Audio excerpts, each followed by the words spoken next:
আসসালামু আলাইকুম। শানুস mini world থেকে আমি শানু ঢাকা থেকে বলছি। যে যেখান থেকে আমার ভিডিও দেখছেন আশা করি সবাই ভালো আছেন। আমিও আলহামদুলিল্লাহ ভালো আছি। আমরা একটু বেড়াতে যাব, তো বেড়াতে যাওয়া মানেই একটু সাজুগুজু করা। সবাই সাজুগুজু করে রেডি হয়েছি, এখন আমরা বের হব। অ্যাকচুয়ালি আমরা যাব আমার কাজিনের বাসায়। তো ওর বাসার কাছেই একজন বিখ্যাত মানুষের স্মৃতিকেন্দ্র, সমাধিসৌধ বলা যেতে পারে। তো ওইটা আপনাদেরকে একটু ঘুরে দেখাবো, আমার সাথেই থাকুন।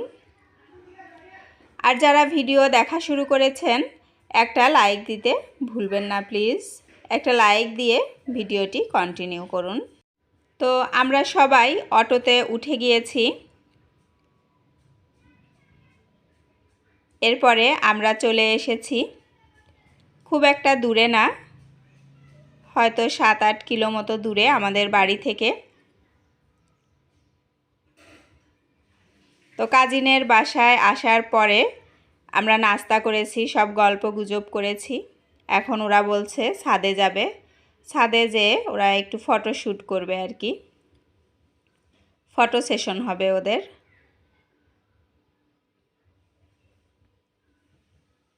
তো আমি বললাম চলো আমিও যাই তোমাদের সাথে।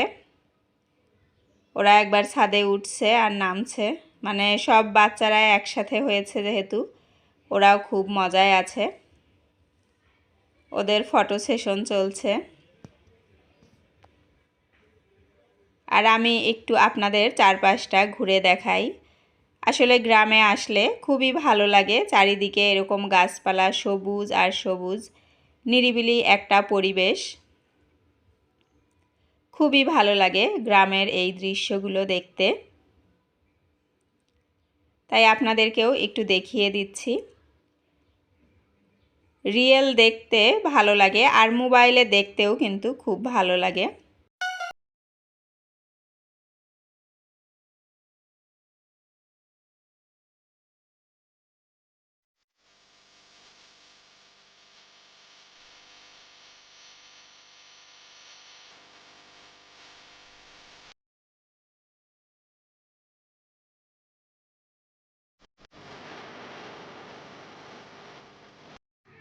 আমরা বের হয়ে পড়েছি আমাদের সেই দর্শনীয় স্থান দেখার উদ্দেশ্যে। এটা আমার কাজিনের বাসা থেকে খুব একটা দূরে না, হুন্ডায় মাত্র 2 মিনিট সময় লাগে। তো আমরা যাচ্ছি আর রাস্তাটা কত সুন্দর দেখাচ্ছে, তাই আপনাদেরকেও একটু দেখিয়ে দিলাম। আসলে যতই দেখি ততই কিন্তু ভালো লাগে। আর আমরা এখন যে জায়গাতে যাব এটা হচ্ছে বিখ্যাত উপন্যাসিক মীর মশাররফ হোসেন, ওনার কমপ্লেক্স, সমাধিসৌধ বা স্মৃতিকেন্দ্র। তো আমরা কিন্তু চলে এসেছি। তো আমরা এখন ভিতরে ঢুকব। এখানে ভিতরে ঢুকতে কোনো টিকিট লাগে না, কোনো টাকাও লাগে না। সকাল 10টা থেকে বিকাল 4টা পর্যন্ত খোলা থাকে।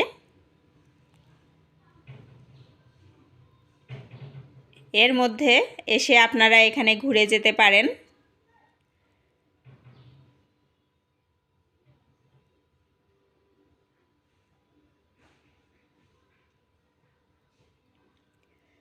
আমরা ভিতরে ঢুকে পড়েছি।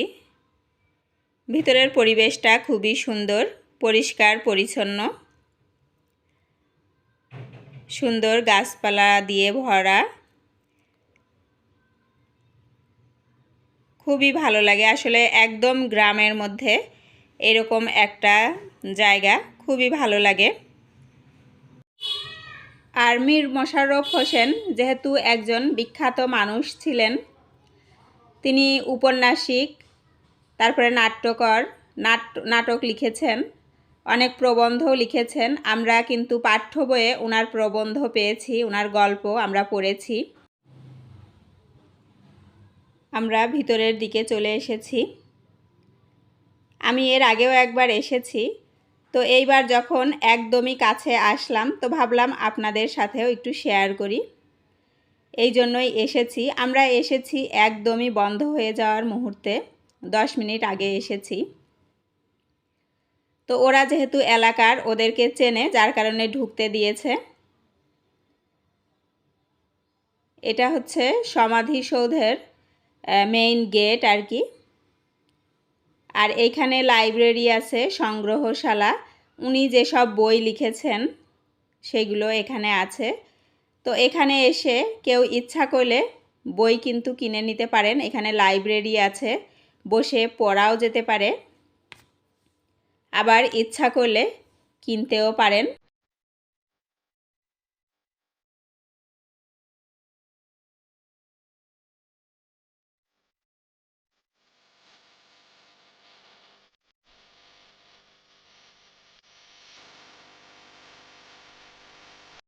তো সমাধিসৌধের শুরুতেই উনার একটা ভাস্কর্য রাখা আছে।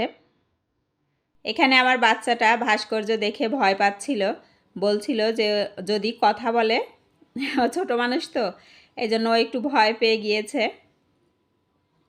ওকে বলছিল যে কাছে দাঁড়াও, ছবি তুলো, ও দৌড় দিচ্ছিল উল্টা, যে যদি কথা বলে এইটা বলে। ওই যে ওকে বুঝিয়ে এখন কাছে দাঁড় করিয়ে তারপরে ছবি তোলা হচ্ছে। এখন আমরা সমাধিসৌধের কাছে চলে এসেছি। এখানকার পরিবেশটাও খুবই সুন্দর, পরিষ্কার পরিচ্ছন্ন, চারিদিকেই সবুজ, দেখতে খুবই ভালো লাগে।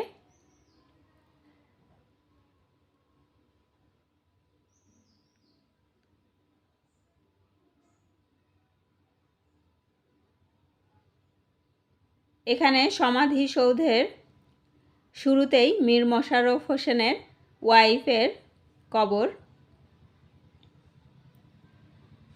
প্রথম যেটা দেখাচ্ছি এটা ওনার ওয়াইফের কবর, তারপরেরটাই এইটা মীর মশাররফ হোসেনের।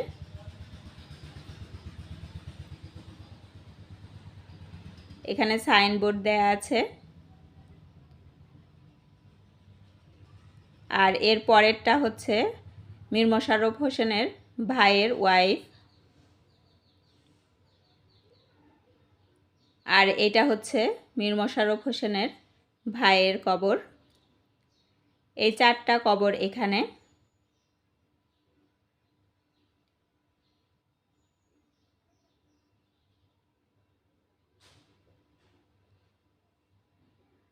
আর এই পাশে এখানে মীর মশাররফ হোসেনের একটা স্বাক্ষর রাখা আছে।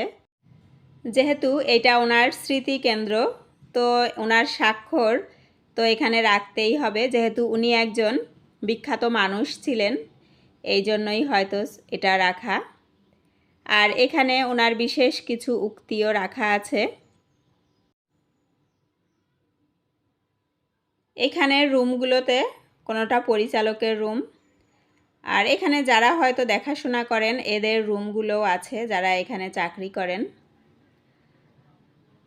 আর লাইব্রেরি আছে, এখানে বসে বই পড়ার ব্যবস্থা আছে, আর বই কেনাও যেতে পারে, এটা আমি আপনাদেরকে আগেই বলেছি।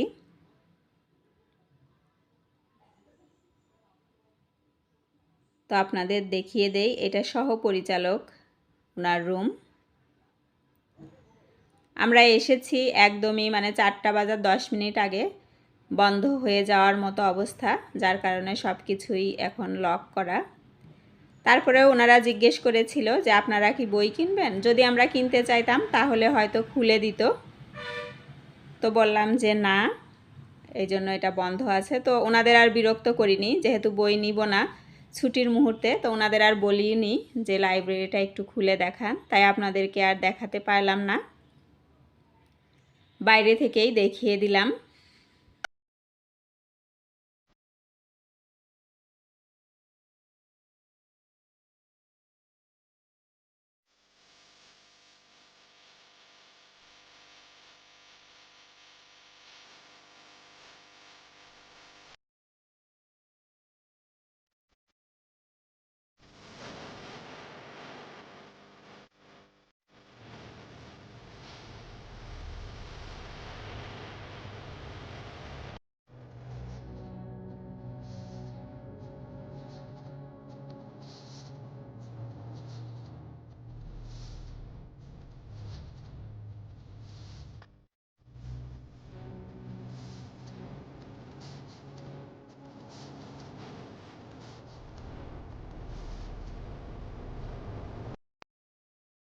আমাদের দেখা শেষ, আমরা এখন বাইরে চলে এসেছি।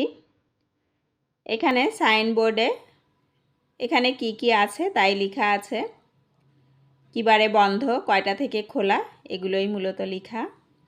আজকের মতো এখান থেকেই বিদায় নিচ্ছি। আল্লাহ হাফেজ। আসসালামু আলাইকুম।